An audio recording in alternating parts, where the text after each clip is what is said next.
السلام علیکم پیارے بچوں، آج ہم سیکھیں گے سونے سے پہلے کی دعا۔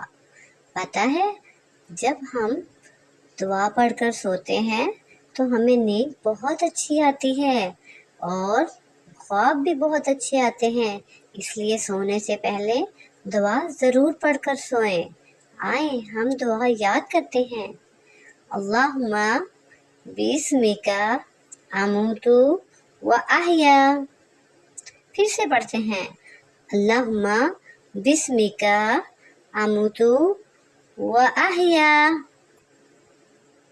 چلو بچوں، اب آپ میرے ساتھ مل کر پڑھیں، اللہم بسمک آمنت و احیا۔ پھر سے یاد کرتے ہیں، اللہم بسمک آمنت و احیا۔